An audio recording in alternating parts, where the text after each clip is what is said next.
Your show will go live in 5 seconds. 4, 3, 2, 1.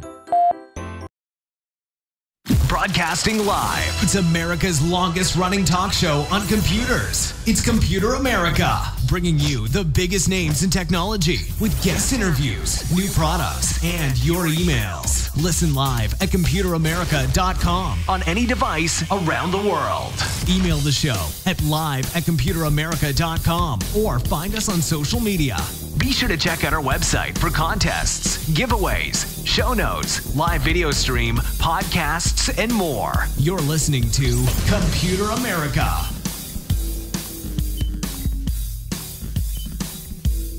Hello and welcome into the Computer America Show. We are the nation's longest running, nationally syndicated radio talk show on computers and technology.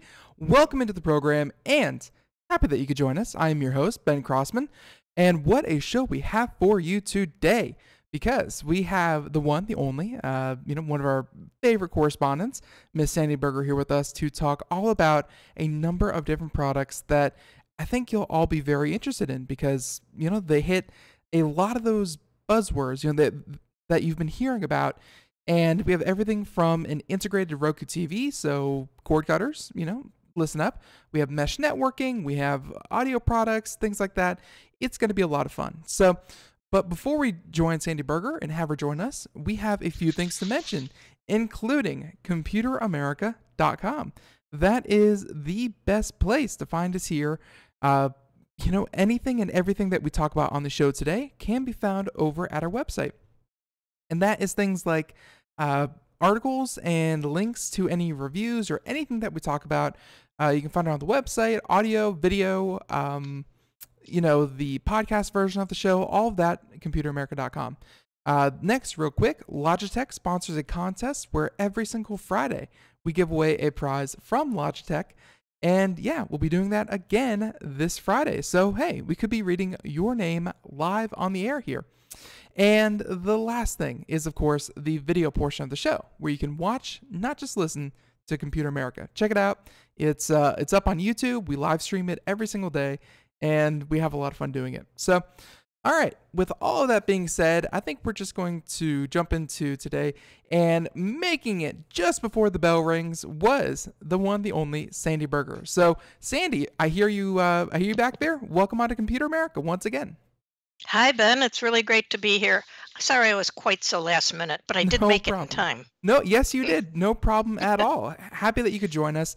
And yeah, you sound good. So let's get started with, you sent over a number of topics, but I'm kind of excited because this is something, and you can kind of speak to, how you've been finding the experience. But, in our household, we have a service that was recently purchased by AT&T. I'm not a huge fan of all of the charges associated with traditional television. I've been looking into things like Roku and Chromecast and other devices.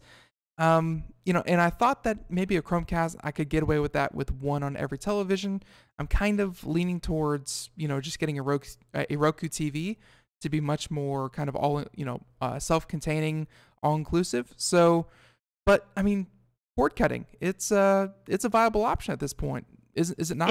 It's really a big deal. I just wrote in my newspaper column, which is local here to North Carolina, but I just wrote about three articles in a row on cord cutting, and I got more response from those three that I had from the previous 9. I mean, everybody just wants to know, what do they have to do? What kind of TV do they need? What kind of equipment? And it's something, if you have not been into it, if you've been sitting in front of a cable TV for the last 10 years, it's something that you have to learn quite a bit about, actually.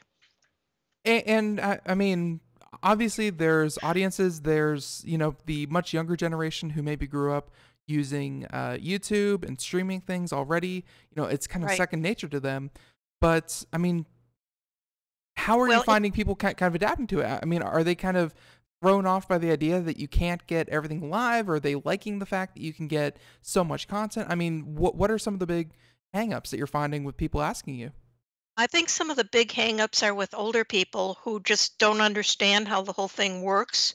As you said, the younger folks, they just go right into it. They've been watching TV on their tablets and on their phones for quite a while already, so they're used to it. Now, when the middle-aged and older people get on into streaming, they find that there's a lot of benefits. I mean, you can watch TV anywhere, that sort of thing, but there are also disadvantages, especially right now where we're at in the streaming arena.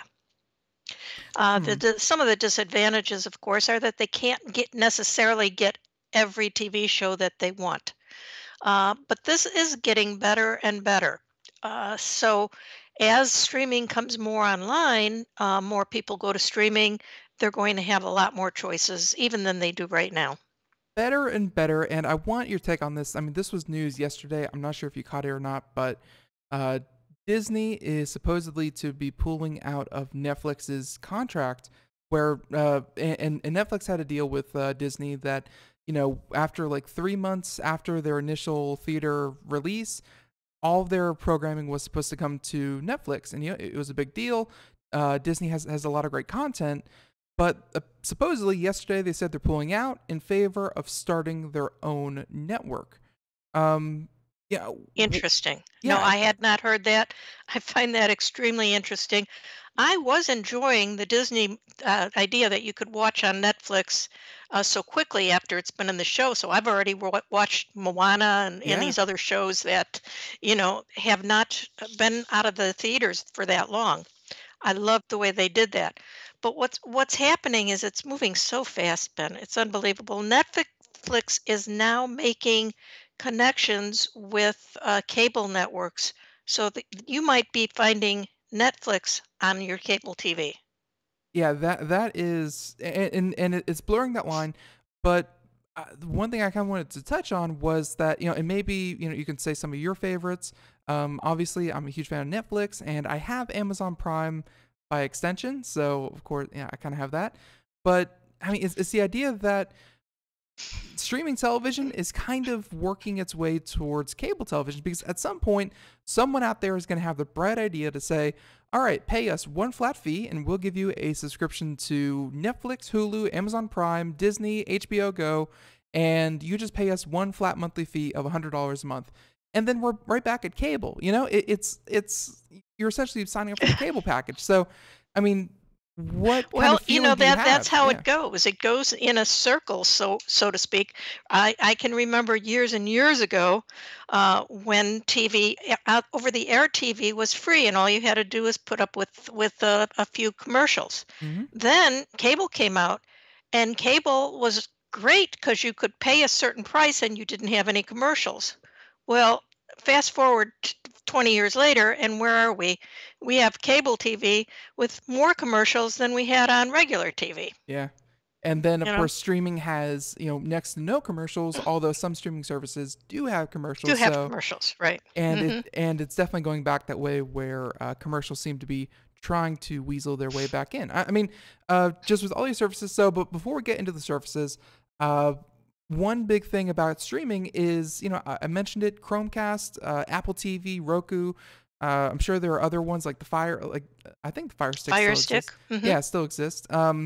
So much hardware out there. You wanted to highlight one, but it's not just Roku TV. It's Roku TV built into a television. So Right, and they're why did having this more and catch your more of eye? that. They also have Fire TV. You said you guess Fire TV is still out there.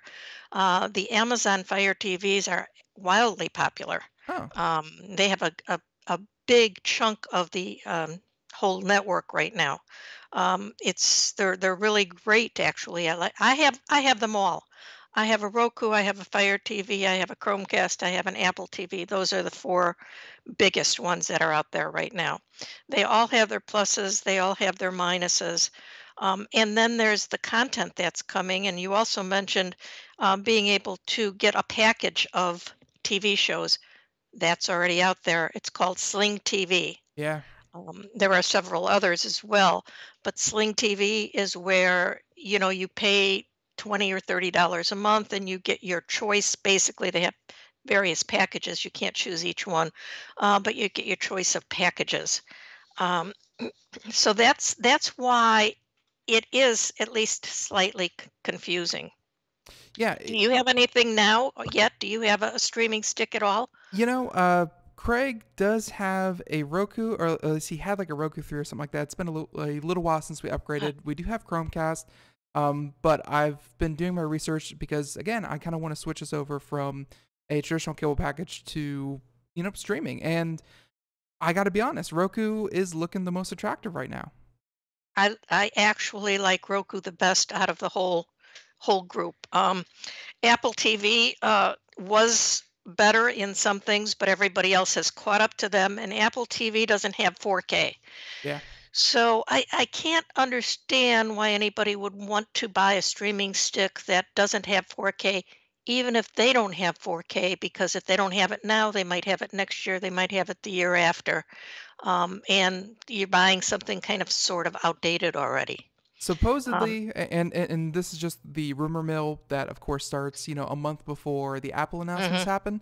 But supposedly, the next version of Apple TV, they found some code for it in the Apple Home Kit, or or whatever the Apple HomePod was, and the new Apple TV will have 4K streaming supposedly. So even Apple agrees that no one wants to buy a streaming stick without 4K. Exactly, exactly. And it'll be interesting to see what Apple comes up with. When does that due, in September or something like that? Yeah, whenever Their the announcements? Yeah. WWDC is, yeah. Because not only do they have to do 4K just to keep up with the competition, but Apple has to add something new and wonderful. And last time they added actually MLB TV, which was not really on streaming. It's been difficult up till now with sports.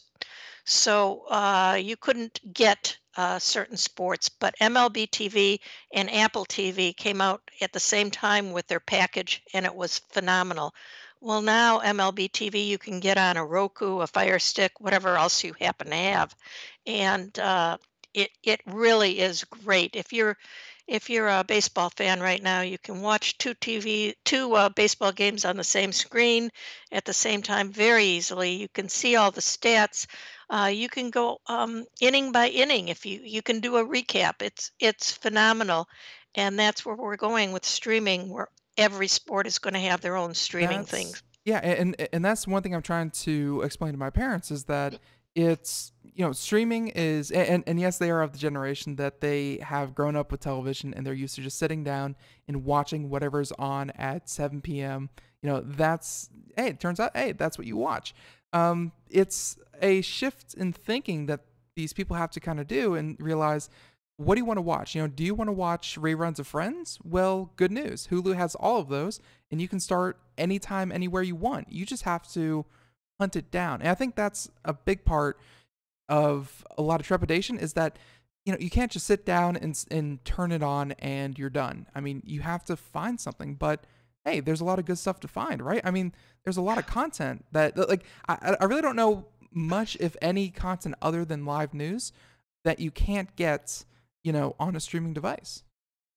Well, there are just certain little niches that you cannot get. For instance, I haven't found Hallmark Channel, and I know a lot of older ladies in particular happen to love the Hallmark Channel, and I have not been able to find it on a streaming device. Now, maybe it's out there on a service someplace, but I haven't been able to find it. Also, certain sports things you can't find. So there's a little bit that they have to give up, but if you realize that right now you're lowering your cable bill tremendously by going to streaming, that makes up for it if there's something you can't get. Most everything, though, you can get, and you mentioned Hulu. Hulu is one of the services that I think is really changing the whole system. Where Netflix and Amazon TV, those are actually the two that I watch the most. Because I love the movies and the series House of Cards or whatever it is. But Hulu not only has their own series and their own movies that they get, but they've come out with a new service. It's not quite there yet. When I say that, I mean it's still in beta. Right. At least when I looked at it like last week or so, it was still in beta. It's called Hulu Live.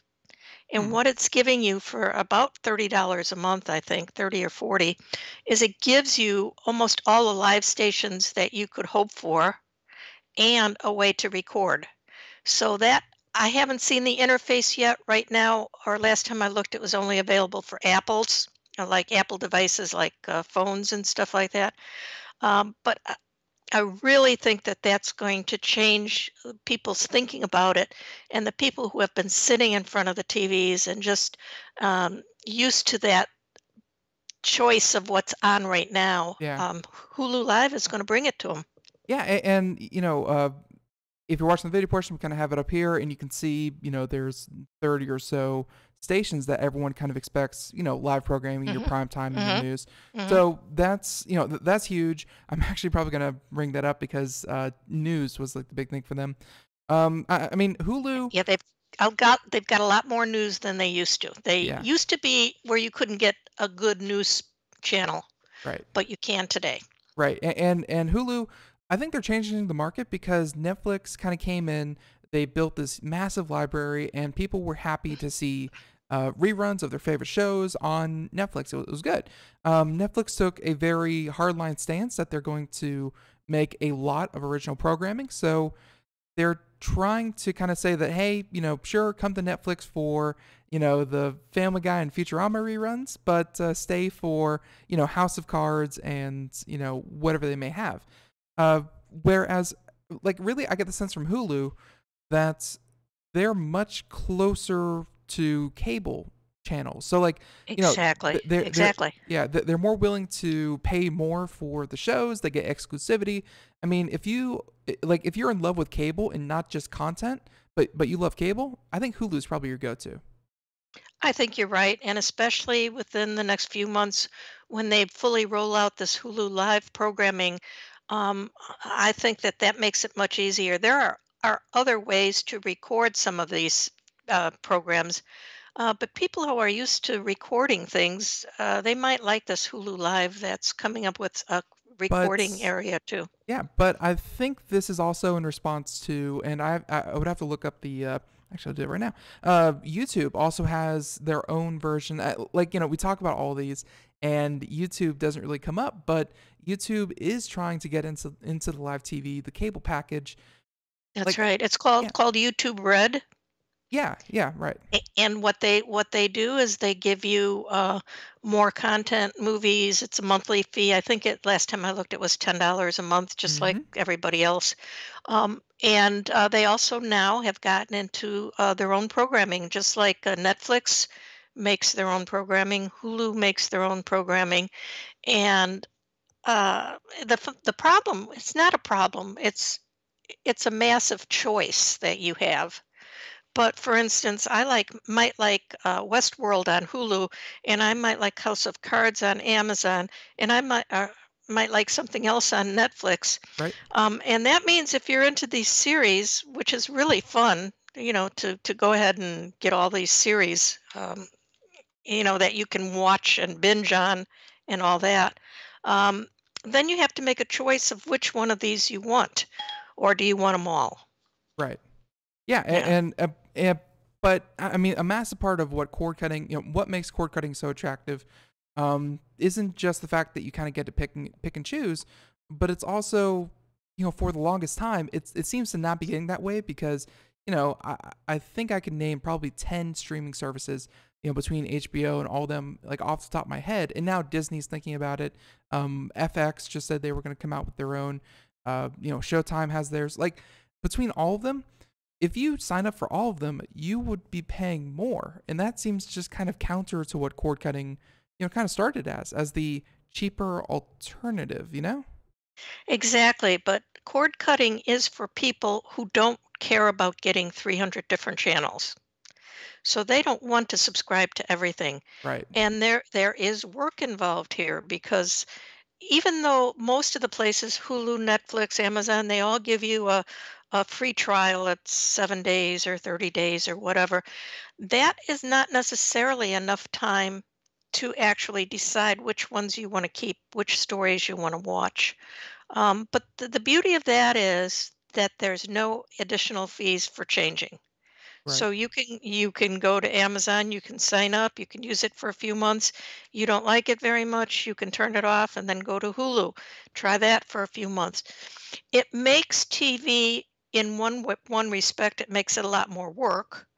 In another respect, it makes it more fun because you get to choose and look at all these things that you've heard people talk about, different shows and things like that. And then of course content comes and goes. I've heard people have had breaking points with, like, let's say Netflix. They got rid of a series that they really liked, and they're like, "That's it, I'm done," and they cancel that service and sign up for another. Right. Right. It's a kind of revolving door. By the way, Sandy, you may like this. Some of the audience, you may like this as well. I checked out Hallmark Channel, and okay, so here's how it is. So you may remember a couple of months ago, before HBO Now came out, there was Hmm. HBO Go, where you had to sign up for a cable subscription and you could log in through the web portal and you could stream everything, but you had to have a cable. Right. The Hallmark Channel, exact same thing. If you still have cable, you can get Hallmark, they call it everywhere, and Right. you can stream it through Apple and Roku. So, but you still need cable. But you still Yeah, need cable, and that's what I meant when I said right. you can't get Hallmark without cable. Right. And However, yeah, everybody's changing. They're changing that just like HBO did, right. where before you needed to have cable to do that. So the whole television industry right now and streaming industry is in flux. Yeah, there. Now, what's going to happen when Netflix starts showing their content on cable? Does that does that help the average person or does it hurt the average person? I don't know. It's going to be very interesting to keep watching, and it's changing so quickly. But I don't think that that's a reason for anybody not to cut the cable, not to try out all this stuff, because like I said, it can be fun. It Yeah, can actually be fun to try it all. yeah, and there's programming, like, it's not like because you're paying less you get worse content. I mean, oh, whoops. Okay, so Sandy just, there we go. Sorry about that. No idea why you dropped, but no, but at through all these streaming services, we will say that the content has been up for Emmys. Stranger Things, House of Cards. A couple on Amazon Orange is the New Prime. Black, Orange is New. Transparent. Yeah, There's a ton of them that have won big awards. there's ton of great content that are exclusive to their provider. So, but let's shift this from the content. So obviously, if you want content, there's probably a service for you. You have to do a little bit of homework, but once you have it Right. down and set up, it's probably good. Um, Another thing that is probably a turnoff, and this is something that you cover, is that the hardware aspect of this, because it's one thing to just kind of turn on your TV, plug this cable into the receiver, and you're done. Whereas, let's say you have and really, I think people should kind of aim for whichever device has everything. So, like, you don't want Hulu will only work with Chromecast and Netflix will only work with Roku. No, just get one device. And you have here a television that has Roku built in. What do you think about standalone devices, and what do you think about TVs that have Fire Sticks, built in, or Chromecast built in, or what have you?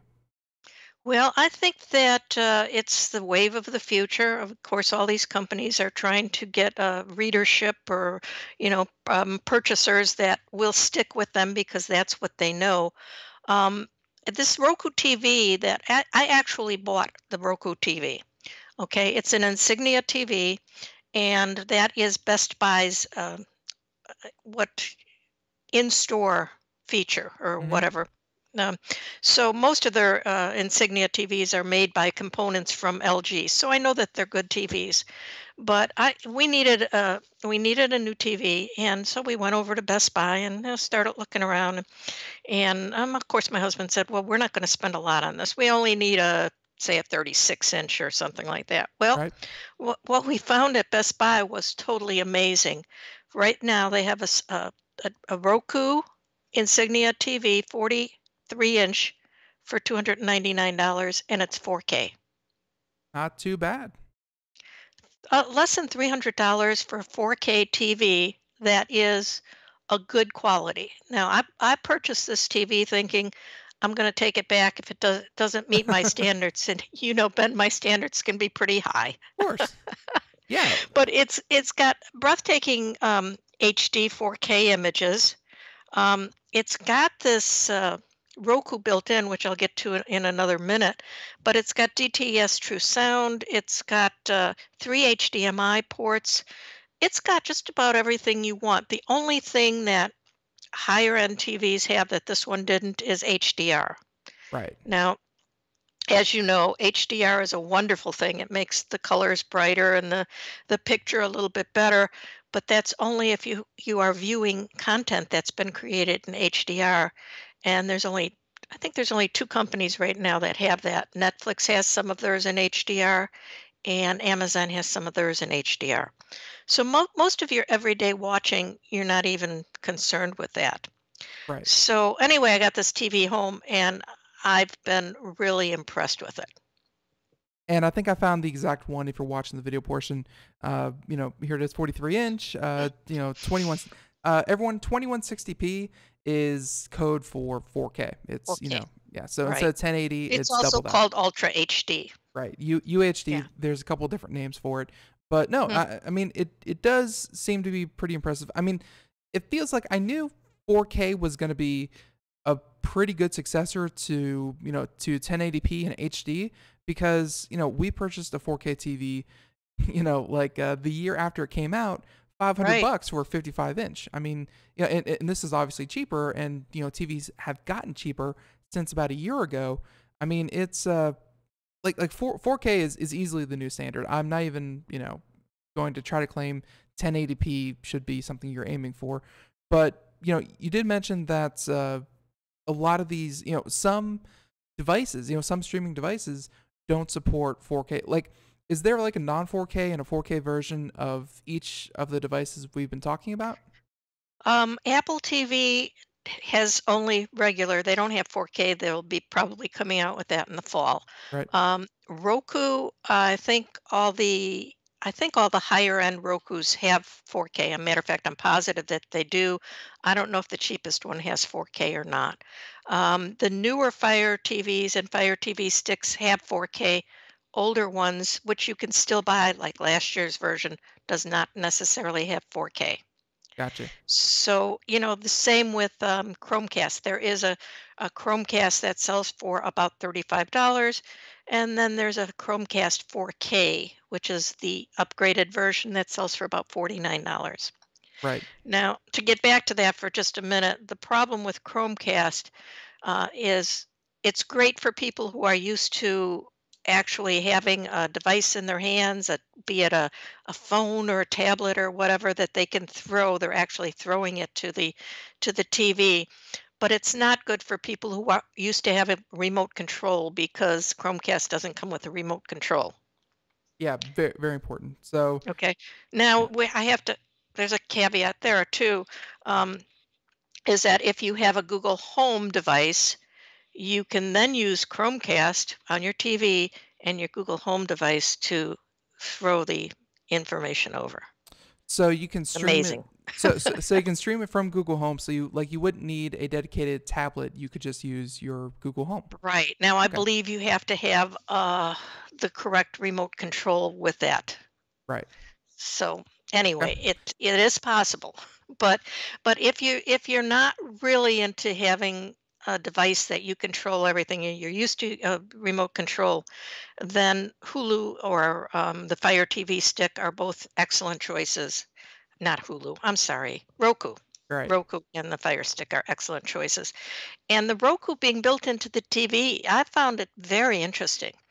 For instance, you turn on your TV and what do you get? You get some channel that it was left on usually, or that it reverts to the same channel and it automatically plays. Well, with the Roku TV, what you get when you turn it on is you get all the apps on the screen. Mm-hmm. Okay. Now, if you happen to have cable TV too, that's not a problem. Or you happen to have a TV antenna, that's not a problem. That can all be hooked up to this Roku TV, and you will see it in one of the squares like an app. So the first app on my TV, on my Roku TV, is my cable TV. Then the next one might be Netflix, Hulu, whatever, MLB, Right. whatever apps that I'm using. And you can just switch from one to another.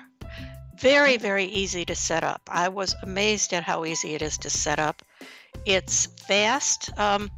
It actually, using this TV is like having a regular TV with one of the most expensive Roku devices. Exactly. So, hey, Sandy, we'll have to cut off right there. Everyone, Computer America, Sandy Berger, Compukiss. We'll be right back. Computer America. We are all Brother Wolf. 10 years ago, a group of locals banded together to create positive change. We took animals into our homes, held adoption events at local retailers, and talked to the community about our mission to help build a no-kill Asheville. A decade later, we have achieved so many victories for animals in need. There's been so much progress, yet there's still so much to do. As part of our year-long celebration, we encourage you to become a member of our special Compassionate Circle program. With a monthly donation of $10 or more, you will have behind-the-scenes access to the work we are doing at Brother Wolf. Our goal is to reach 1,000 members because we receive no government funding. Working together, we can help build and sustain no-kill communities. Learn more at compassionatecircle.bwar.org. We are a 501c3 tax-deductible organization.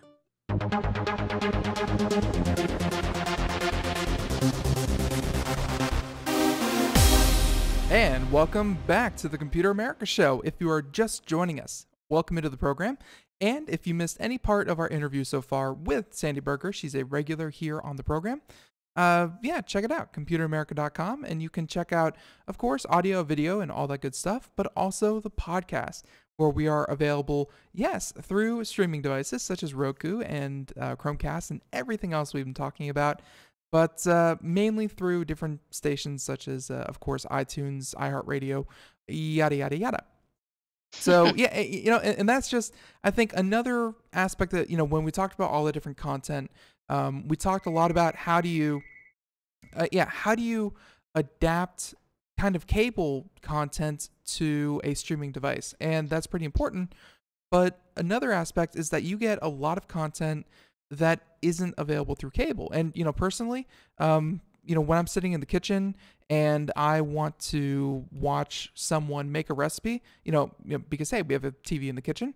You can pop up YouTube on a connected TV, we have a smart TV, and watch the recipe. I mean, on these streaming devices, you can get things like Computer America, radio, you can get that, you can get podcasts, you can get YouTube videos. I mean, there's a lot of content besides that you can pull in through these televisions. It's a pretty big, it's a pretty big difference. That's right. There is. And one thing you didn't mention that I know a lot of people use these TVs and YouTube for is exercise videos. They find an exercise person on YouTube that they like, and you can just tune to that and watch it on your TV. You don't have to watch it on a little tablet or, a phone. You can actually watch it on the big screen, which is kind of cool. I had not mentioned that because I never considered that, actually, which is a shame because I have started working out again, folks. I promise. I swear I have. But no, that's very interesting. So, yeah, again, a lot of different content that maybe people weren't expecting. There's a lot of reasons to do this. But although you were kind of wrapping up, how to set up a Roku and how to set up one of these integrated TVs, I can start to see where people get a little intimidated because, you mentioned 3 or 4 different steps to setting this up. But you're saying it's really not that bad if you, kind of stick to the instructions. It's not that bad. The Roku TV is, basically turn it on, and everything comes up for you and on the screen, and it tells you what to do. So yes, you do have to hook up to your internet connection. Be it this TV can take an internet connection if you happen to have a cable or a Wi-Fi connection, which is how most people do it. And it's pretty self-explanatory. So you don't have to know a lot to get it to work for you. Right. And that's the same is true for a Roku device as well as a Roku TV. And now this TV has everything that I have a Roku Elite, which is their most expensive one. I think it's selling for about $129. Mm-hmm. And there are a couple things that the Roku Elite has that the TV doesn't have. One is you can plug a microphone. It has a microphone jack right on the remote on the regular Roku, so you can listen to it with headphones. If Mm, you're hard of hearing or something like that, or your husband or wife likes to keep the TV up too loud, they can listen with headphones. Roku TV, you can do that too, but you'd have a cable running from the TV to where you're sitting, where with the regular Roku, the most expensive one, you could do that. The remote is actually the same. It is a Roku remote on the Roku TV, just like you would get with the Roku. Um, let's see, what else does the Roku have? Oh, the regular Roku device itself, if you buy the most expensive one, it has connections for older TVs.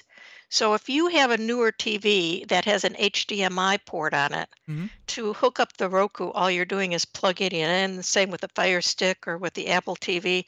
It's very easy to do. But not every streaming device has the capability to hook up to older TVs. If you don't have an HDMI cable, right. you have to look for the right one, and the Roku Elite is the one that has the capability to hook up to an older TV. I was going to ask you if we even need to mention that where yes, CRT TVs, they're still around, I bet, because they're so heavy. They're probably monuments at this point.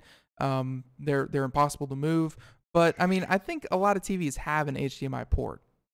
I think they do for the most part, but there are still a few who don't. Someone just emailed me this morning saying that she tried to set things up and found out that in her extra bedroom that she had an old TV, and guess what? She couldn't hook it up. So I told her how to do that. But that's something you should consider.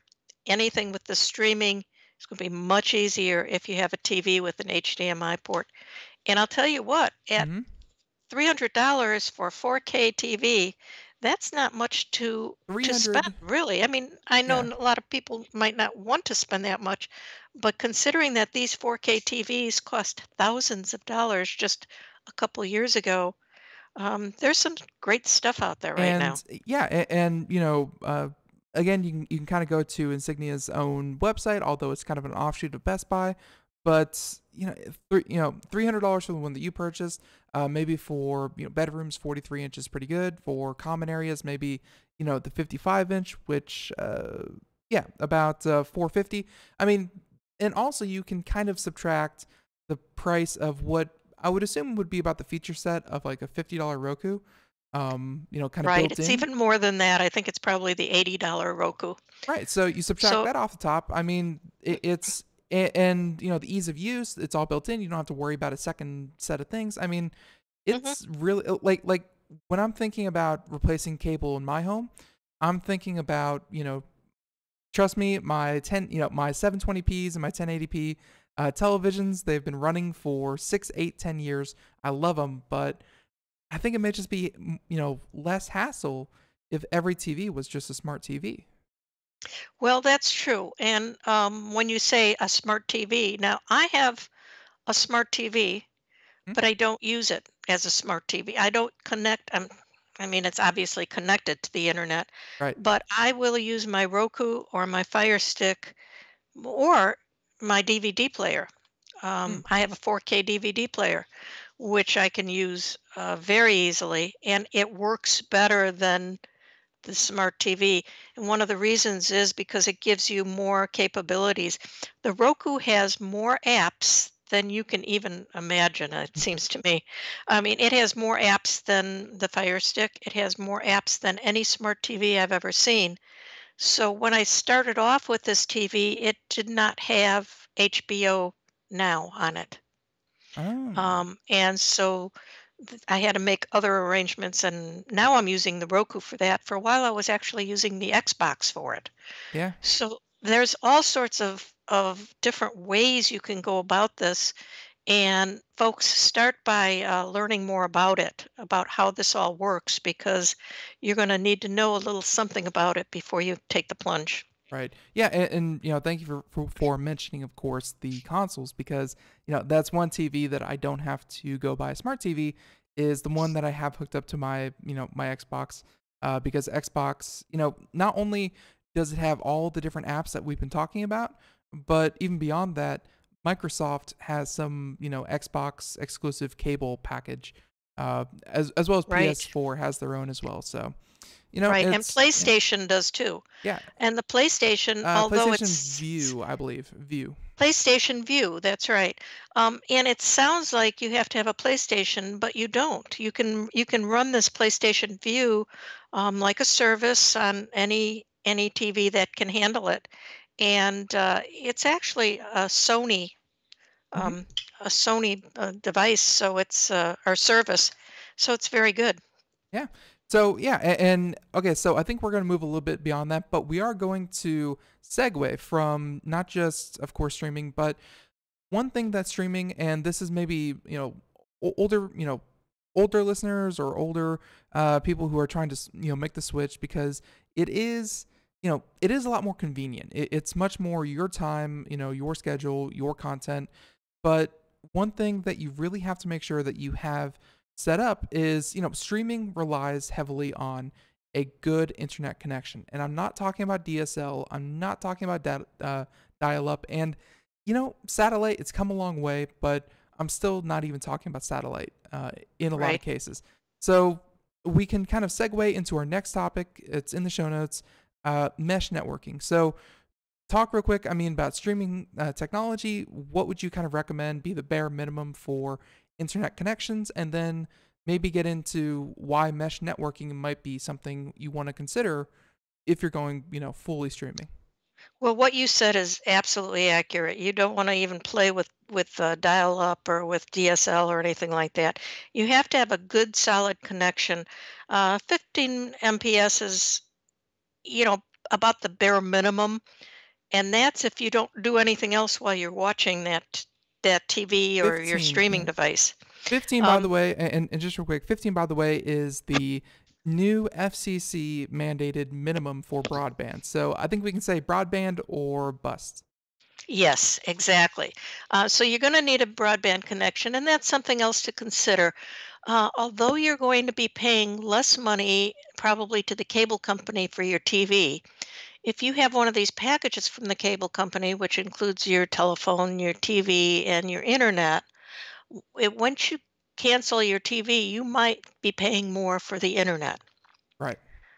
So that's something else to consider and to find out about before you do that. But yes, definitely you need a good, strong connection.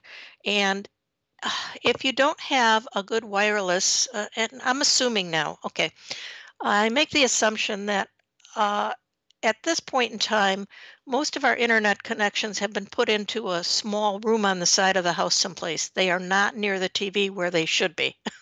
Right. If we had to do it all over again, we would probably put the modem right by where your TV and most of your devices come in. But since most houses are not wired that way, you will need a good wireless connection. And the wireless connection that I really absolutely love is called a mesh connection. hmm And what that is when you take your modem, which is from your internet company, and you hook up a wireless router to it, that wireless router basically can take the signal and it can go for a certain distance from wherever, whatever room your modem is in. Okay, and many, many times, a room at the side of the house, the top of the house, a basement, whatever, can't get the signal. And so that we've used things called extenders. Um, and so that's another device that you hook up to try to take the signal and get it to where you want it. The beauty of mesh network is that it takes this each device. It's got like you can use one if you have a small home. You can use two, three, four, as many as you want. And these devices are small little, maybe they look like overgrown hockey pucks, so they're hmm not very big. They do have to plug in. The first one plugs into your modem, and that becomes your wireless router. But then every other one that you put in your house grabs uh, the network connection from the first one, and from the second one they share. That's why they're called mesh network. So it's much more stable and it gives you coverage for your whole house. they're just wonderful. Do you have anything like that in your house, Ben? Computer America has a long-standing relationship with Netgear, and Netgear tried to kind of pioneer, or not really pioneer, I'm sure, but they tried to push the idea of repeaters or or range extenders or things like that, which I feel like were a stepping stone to this, to this technology. I've tried repeaters, I've tried range extenders, wasn't a huge fan of those, but I have unfortunately not gotten a chance to try out mesh networking yet. Okay, well, it is wonderful. I just love it. I personally have a Google Wi-Fi connection, Hmm. which is the Google Mesh Network, and all you do is you take one of these little plugs and you plug it into the modem. You set it up instead of using a computer to set it up. You can set it up on your cell phone or on your tablet, which is extremely convenient. Certainly, some people don't have a cell phone, but there's a good reason to get one. um, And and and, and and by the way, we of course in the show notes have a link to your article on hardware secrets, and kind of poking around the the article, you did mention a number of them. I mean, obviously Google, they have a really good one. I think Google really went out of their way to make sure it was engineered to the point that anyone could set this up. But you did right. mention, Linksys, Netgear, Google, Eero. I mean, there are others on the market. Would you kind of say that there's a certain price point that they all try to hit, or I mean, I think that the price point that I'm seeing out there is most of them you can buy one device or you can buy three, assuming that either you have a very small home or you have a medium-sized home. Um, and the price point for one is about $100 to $129, and then for three, they'll sell that to you for $275 or something like that. That is what you're going to pay. So you might be paying, if you get a series of three of these devices, you might be paying a little bit more than you would for a Wi-Fi router, but you're getting a lot more for that.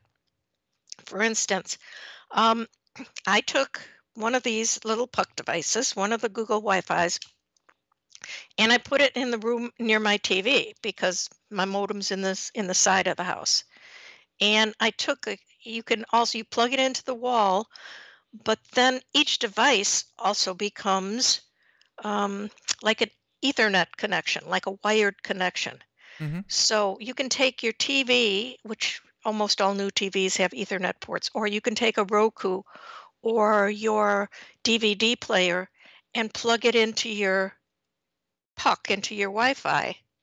And mm-hmm. it's like getting a wired connection, which a wired connection is always faster and more stable than a wireless connection, no matter how good your wireless is. Right. So here you're getting the benefit of kind of like being able to rewire some of the things in your house. So I have this puck, I call it a puck. It's actually a Google Wi-Fi device. Right. I have one by my TV. It is giving me better Wi-Fi signal in the back room of my house, and I have it plugged into the DVD player, and I have it plugged into the Roku too because it has two Ethernet ports. And once you plug it in and use it that way, there's actually two. So actually, the way this came about is the other night we were trying to watch an Amazon show, Right. and we're trying to stream it, and I was getting wait, you're not getting a Buffering. good Yeah. internet connection, blah, blah, blah. And sometimes with cable, that means too many people are on at one time or whatever reason. So I said to my husband, all right, this is a good time to try that. Go and get an Ethernet cable, plug it into the back of the DVD player that we were watching, and plug it into this Google device, Google Wi-Fi device. And guess what? I got a stable connection. We watched the rest of the movie with no problem. And it didn't cost anything extra for Yeah. the internet. Yeah. So that's another reason I absolutely advise anybody who's replacing their wireless network now, you should definitely look at a Wi-Fi network, a mesh I network. Yeah, and I really do feel that that's some people a strong connection throughout your home. There's lots of like there, but some people who maybe are a little bit more savvy, they're concerned about latency. If you play video games, if you watch movies, if you do, things that like we're doing with Skype calls and things like that, Hmm. latency can definitely cause problems. You're saying you really haven't experienced anything unusual. Really, it's been marvelous. I do have a good connection. I have a good internet connection. I think I log in usually at 45. Not bad. Yeah. So that's really good. But again, if you're sharing a connection as we do with cable TV, when too many people get on at the same time, you're going to have some uh, pauses in your transmissions, Right. and that is really aggravating. So Yeah. that's why this mesh network can help with all those problems for streaming. Yeah. So, and like you said, that there's a lot of different options. They do get more expensive, and if you're worried about money, fun fact: although you may still have a modem rental fee, you might not. But anyways, a lot of people out there, they don't know this, but you rent your hardware from your internet company a lot of times for Correct. $10 a month. So hey, you save on that as well. So Well, yeah, you're not going to save on that just with a mesh network. Okay, your mesh network is going to connect to your modem. right. So this So doesn't. you So would this doesn't still replace your have modem. to rent a Yeah. modem. But Okay. for anybody who look at your bill from your internet company, if there's a modem rental on there, it's probably right around $10 a month. Yeah. You can go out and buy your own modem. I bought my own modem 3 years ago. I'm still using the same modem, and I paid $90 for it then. It might be even a little less right now. And you do have to buy a modem that is agreeable to the company, like if you're with Time Warner or Spectrum or Charter, whatever. Mm-hmm. You have to buy the proper modem, so you have to contact them for the list of modems. But you can buy your own, and within less than a year, you're going to be able to eliminate that extra fee, Yeah, and just like your pay case, for itself. yeah, and just like your case, 3 years, it's kind of hard to think about such a small investment 3 years down the road, but hey, you've saved yourself, $300+ or somewhere around that by switching over, 200 some odd dollars. So That's right. it's definitely something to consider. Like I know that some routers, obviously, not these as you mentioned, but some routers have modems kind of bundled, modem slash router, but Right. yeah. And Spectrum, which is Time Warner Cable now, or was Time Warner Cable, is now Spectrum. They are big on those things, and the reason is because they are actually selling people the fact that they need that, and then they charge them a rental fee. Yeah, yeah. So yeah, we're totally about cutting out these little monthly charges, and you can better spend that money buying Netflix or Hulu or something that is actually That's right. entertaining. So there That's you right. have it. And so again, all articles and everything that we've talked about in the show notes. I think we have like another 5 or so minutes if you want to touch lightly. I know that we had mentioned some of these on the show before. I'm kind of eager to talk about the Sony STR-DN1070, which is the best name in the world for it, because you mentioned that you plugged this thing in, you raved about it back then, but you've had some hands-on with it since then. I mean, do you want to give us a quick overview, recap, and any kind of new feelings towards this device? Well, this is the AV receiver. Right, right. Yeah, I get confused with all their numbers, actually. I Yeah, wish they called it something else. But yes, beautiful AV receiver has been really great for us. A little difficult to set up, actually. But once you set it up, it's great. But the biggest feature, the reason that I got it, and the biggest feature is it has high-res audio, and it also has Google Cast built in. So basically, I've become a big believer. I love Alexa and I love Google Home, but Google Home has become my favorite as far as dealing with music. And because this has Google Cast built in, I can just say, now I also have a Logitech remote control. So I have an expensive remote control. But those three things together, the AV receiver, uh, the Google Home, and the remote control when used together, are phenomenal because I can say, "Hey Google, turn the television on. Hey Google, play high-res music." Hmm. I can just give the orders, and it's like being a queen of the house. That is the Put dream my feet up. of I don't even have to find the remote control. yeah. I mean, this is kind of the dream of homes in 5 to 10 years, or even today, if you're willing to put in the legwork. But it's getting a digital assistant and being able to control, your lights, your television, your cameras, your music, being able to control any of this with your voice. And it sounds like you're kind of rushing headlong into this. I am. I really like it. I just got a new Alexa device, which is You've a replaced your first generation one? no, no, no, no. I got two new ones to try out. Oh, It's by iLive, and I haven't fully tried them yet, but we can talk about that next time. And absolutely. the other thing that I'd love to talk about next time is high-res music. High res music. For years we have been listening to MP3s, which actually takes some of the music out before it compresses it so it can make it smaller. Well, this device, this AV receiver, some speakers that I have, other devices, they actually can play high-res music, which sounds phenomenally better. Kind of like vinyl records. Vinyl records are making a comeback. Yeah. The reason is because they sound so good. Well, now they've finally found a way to make the music, digital music, sound almost as good as vinyl records. That is, very, very cool. I mean, just for Computer America here, all of our stuff is available, of course, through video, which we, kind of do 720p. Sounds pretty good. We recorded 1080p, but, for the podcast, we kind of drop it down to MP3. And, it's not the best solution, but I can't wait until more services support, FLAC or, just something higher resolution. Right. It's And a big for difference.